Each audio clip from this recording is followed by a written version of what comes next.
침대 시트 위로 떨어진 검은색 레이스 속옷, 거친 숨소리, 그리고 문이 열리는 소리. 딸의 비명이 방 안을 가득 채웠습니다. 하지만 그것은 아직 먼 미래의 일이었습니다. 모든 것은 그보다 훨씬 전, 텅 빈 거실에서 시들어가는 난초를 바라보던 어느 평범한 오후부터 시작되었습니다. 나이 50, 윤미희. 누군가는 인생의 황금기라 불렀고 누군가는 완숙의 계절이라 했습니다. 하지만 제게 50이라는 나이는 그 어떤 색깔도 향기도 없는 무채색의 계절이었습니다. 거실 한편에 놓인 난초 화분처럼 저는 조용히 말라가고 있었습니다. 물을 주고 영양제를 줘도 좀처럼 생기를 되찾지 못하는 그 꽃처럼요. 남편 박태주는 국내 굴지의 건설사 임원이었습니다. 그는 제게 풍족한 생활과 사모님이라는 번듯한 호칭을 주었지만 정작 남편 자신을 주지는 않았습니다. 그의 시간은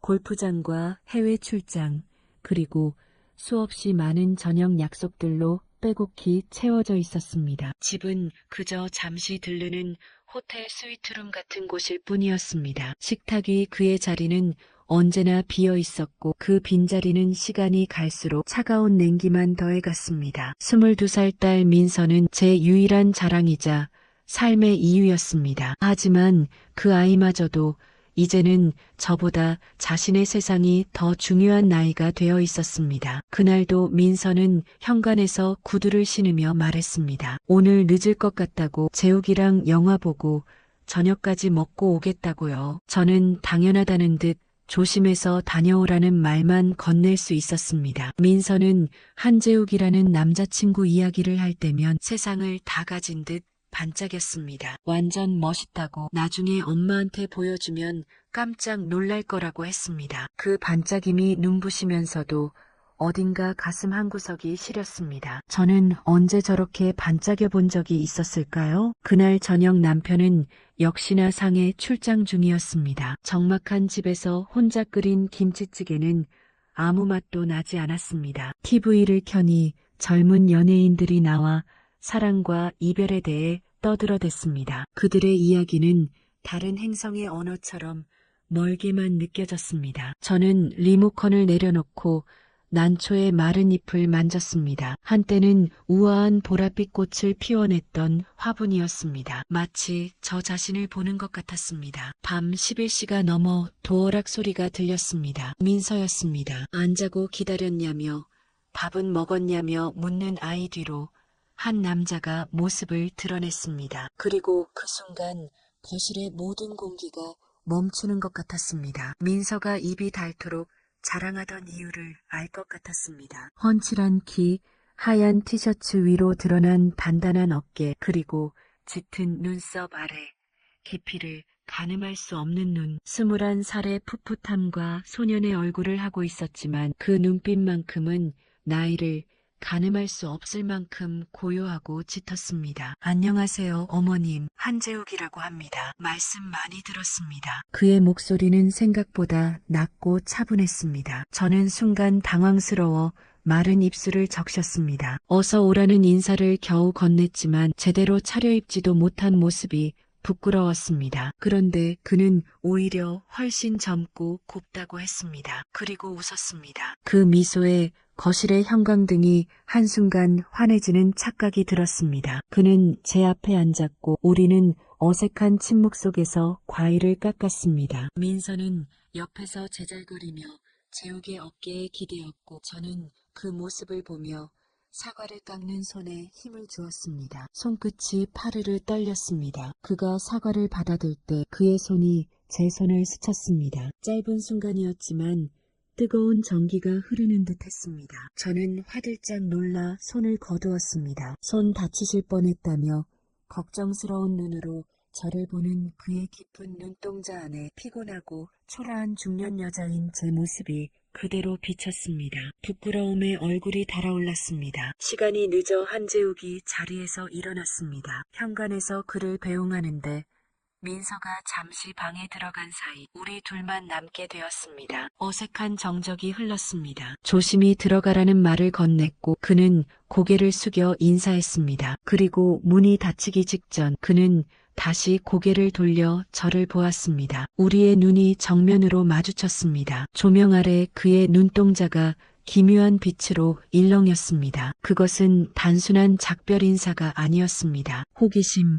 혹은 그 이상의 무언가를 담은 남자가 여자를 보는 시선이었습니다. 그 짧은 1초, 저는 숨을 멈췄습니다. 심장이 쿵하고 바닥으로 떨어지는 소리가 들렸습니다. 딸의 남자친구와 저는 그렇게 처음으로 눈이 맞았습니다. 그날의 눈맞춤 이후 한재욱은 제 일상에 스며든 독처럼 퍼져나갔습니다. 며칠 후 민서가 부탁했습니다. 주말에 친구들과 1박 2일 여행을 가는데 재욱이가 감기 기운이 있어서 못 간다는 것이었습니다. 제가 죽이라도 끓여서 갖다 주면 안 되겠냐고 했습니다. 자취방이 바로 옆 동네라면서요. 심장이 덜컥 내려앉았습니다. 거절해야 마땅했습니다. 하지만 민서의 애교와 제 마음속 검은 기대감에 저는 결국 전복죽을 들고 그의 자취방으로 향했습니다. 문이 열렸을 때 그는 땀에 젖은 티셔츠 차림으로 서 있었습니다. 어떻게 오셨냐는 그의 목소리는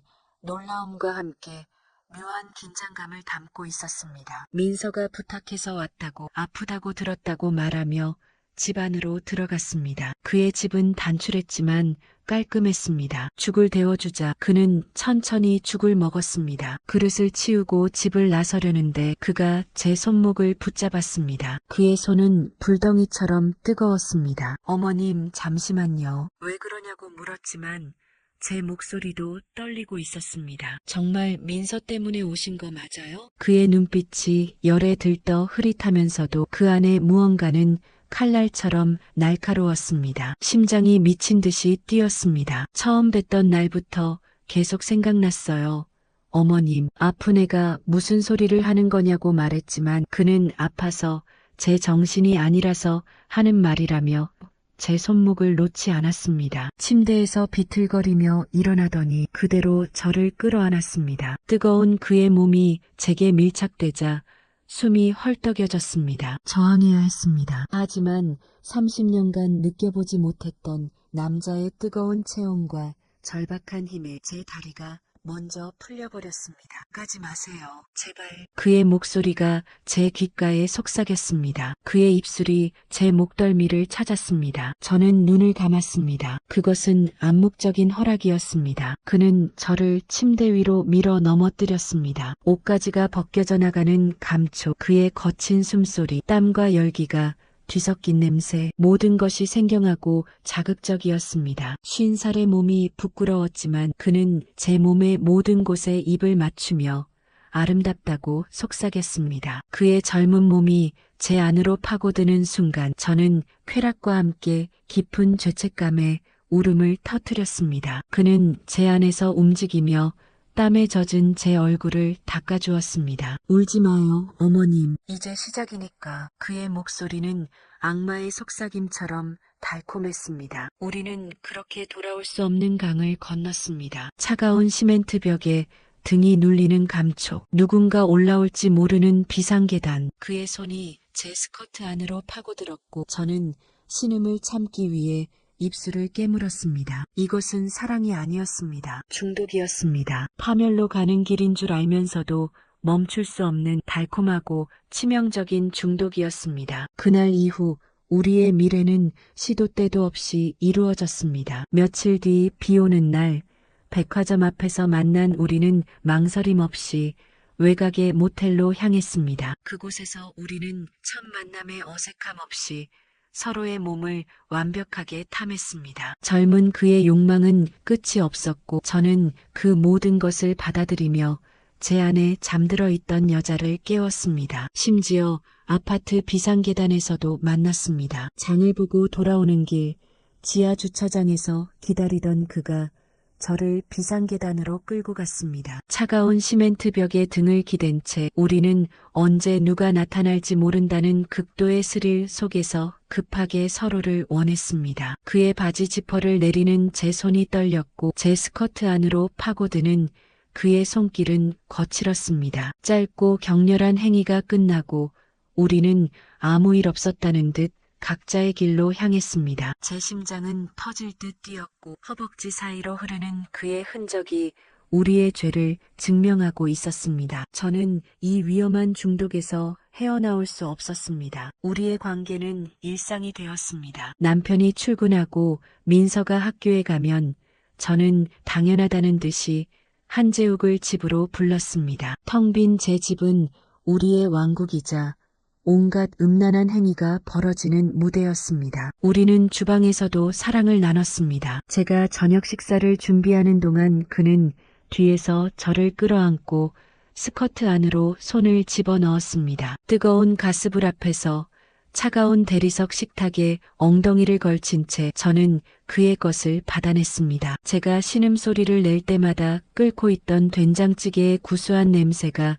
콧속으로 들어왔습니다. 일상과 욕정이 뒤섞인 기묘한 감각에 정신이 아득해졌습니다. 가장 아찔했던 순간은 거실 소파에서였습니다. 한창 우리가 뒤엉켜 있을 때 민서에게서 영상 통화가 걸려왔습니다. 심장이 멈추는 것 같았습니다. 한재욱은 제 안에서 움직임을 멈추고 숨을 죽였습니다. 저는 아무렇지 않은 척 상체만 카메라에 나오게 한 채 전화를 받았습니다. 엄마 뭐해? 라는 민서의 목소리에 저는 그냥 집에 있다고 대답했습니다. 그런데 얼굴이 왜 이렇게 빨갛냐는 딸의 질문에 방금 운동해서 그렇다고 거짓말을 했습니다. 저는 태연하게 딸과 통화를 이어갔습니다. 제 바로 아래에서 한재욱은 제 눈을 보며 장난스럽게 웃고 있었습니다. 그리고 천천히 소리 없이 움직이기 시작했습니다. 저는 딸의 얼굴을 보며 신음을 참기 위해 입술을 깨물었습니다. 수치심과 쾌감이 동시에 온몸을 덮쳤습니다. 이 상황을 즐기고 있는 제 자신이 혐오스러웠지만 멈출 수는 없었습니다. 전화를 끊자마자 저는 그의 어깨를 밀치며 소리 없이 울었습니다. 그는 제 눈물을 닦아주며 괜찮다고, 아무도 모른다고, 우리 둘만 아는 비밀이라고 말했습니다. 그의 위로에 저는 또다시 모든 것을 잊고 그의 품에 안겼습니다. 그리고 그날이 왔습니다. 금요일이었습니다. 남편은 지방 출장, 민서는 친구들과 1박 2일 여행, 완벽한 기회였습니다. 저는 한재욱에게 문자를 보냈습니다. 오늘 밤 우리 집으로 오라고. 밤새 함께 있고 싶다고요. 저는 샤워를 하고 가장 야한 검은색 레이스 란제리를 입었습니다. 그 위에 실크 가운만 걸쳤습니다. 모든 것이 완벽했습니다. 이 밤이 오롯이 우리 둘의 것이 될 터였습니다. 9시쯤 한재욱이 도착했습니다. 그는 저를 보자마자 거칠게 끌어안고 입을 맞췄습니다. 미치는 줄 알았다고, 너무 보고 싶었다고 말했습니다. 우리는 와인잔을 부딪힐 새도 없이 서로를 탐했습니다. 거실 소파에서, 욕실에서, 그리고 마침내 침실에서. 그의 젊음은 끝이 없었고 저는 그의 모든 것을 빨아들였습니다. 이 행복이 영원할 것만 같았습니다. 얼마나 시간이 흘렀을까요? 그의 몸이 제 안에서 절정을 향해 치닫고 모든 감각이 아득해지던 바로 그때였습니다. 현관 도어락이 열리는 소리긴 있습니다. 저는 얼어붙었습니다. 한재욱의 몸도 제 위에서 그대로 멈췄습니다. 서로의 눈에 비친 것은 순수한 공포 그 자체였습니다. 엄마, 나 핸드폰 놓고 갔어. 엄마 방에 불 켜져 있네. 민서였습니다. 발소리가 점점 가까워졌습니다. 피할 곳도 숨을 곳도 없었습니다. 이불을 끌어올릴 시간조차 없었습니다. 문이 열리는 순간 제 인생도 끝났습니다. 문 앞에 서 있는 민서의 얼굴, 놀람, 불신, 경악, 그리고 이내 형언할 수 없는 경멸과 혐오로 일그러지는 딸의 얼굴, 그리고 그 눈앞에 펼쳐진 엄마와 자신의 남자친구가 벌거벗은 채로 뒤엉켜 있는 지옥 같은 풍경. 민서의 입에서 비명 같은 소리가 터져 나왔습니다. 그 소리는 제 심장을 관통하는 칼날이 되었습니다. 한재욱은 허둥지둥 옷을 챙겨 입고 제 옆을 스쳐 도망치듯 집을 빠져나갔습니다. 그가 나가는 동안 저와 민서는 단 한마디도 하지 않았습니다. 아니, 할 수 없었습니다. 민서는 그 자리에 서서 마치 영혼이 빠져나간 사람처럼 저를, 그리고 텅 빈 침대를 번갈아 보았습니다. 그 눈빛에는 더 이상 사랑하는 엄마를 보는 온기는 없었습니다. 벌레를 보는 듯한 경멸, 그뿐이었습니다. 어떻게 엄마가 나한테 이럴 수 있어? 마침내 터져나온 딸의 목소리는 칼날보다 차가웠습니다. 저는 무릎을 꿇었습니다. 용서를 빌어야 했습니다. 변명이라도 해야 했습니다. 하지만 아무 말도 나오지 않았습니다. 무슨 말을 할 수 있단 말입니까? 더러워. 엄마도 한재욱 그 새끼도 다 더러워. 민서는 울부짖으며 방으로 들어가 문을 잠갔습니다. 그날 밤 우리 집은 완벽한 지옥이 되었습니다. 다음 날 아침 민서는 짐 가방 하나를 들고 집을 나갔습니다. 어디로 가는지 언제 올 것인지 묻지 못했습니다. 그 아이는 저를 돌아보지도 않았습니다. 남편은 예정보다 빨리 돌아왔습니다. 민서에게서 모든 것을 전해 들은 모양이었습니다. 그의 얼굴에는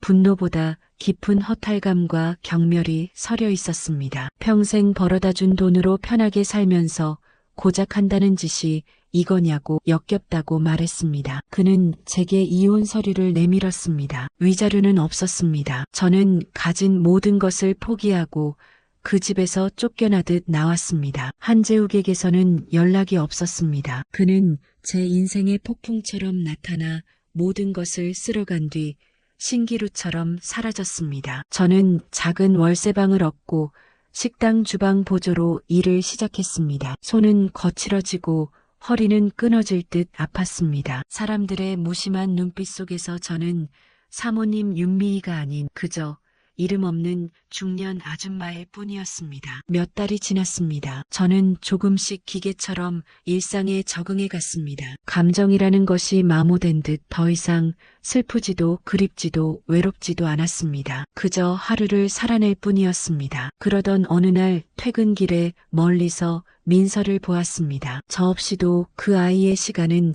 흐르고 있었습니다. 저는 차마 다가가지 못하고 어두운 골목에 숨어 딸의 뒷모습이 사라질 때까지 지켜보았습니다. 저는 모든 것을 잃었습니다. 남편, 딸, 안락했던 삶, 그리고 짧았던 사랑까지 그 모든 것을 잃고 나서야 깨달았습니다. 제가 그토록 벗어나고 싶었던 엄마와 아내라는 이름이 사실은 저를 지탱해 주던 세상의 전부였다는 것을요. 집으로 돌아와 차가운 방에 홀로 누웠습니다. 창밖은 칠흑같이 어두웠습니다. 저는 눈을 감았습니다. 뜨거웠던 한재욱의 입술도 차가웠던 남편의 눈빛도 경멸에 차있던 딸의 얼굴도 이제는 희미했습니다. 남은 것은 아무것도 없는 텅 빈 공허뿐이었습니다. 그 금지된 사랑의 끝에서 저는 행복도 불행도 아닌 완벽한 무가 되었습니다. 삶은 언제나 선택의 연속입니다. 순간의 달콤함이 때로는 평생의 무게가 되기도 합니다. 우리가 늦게라도 돌아봐야 할 것은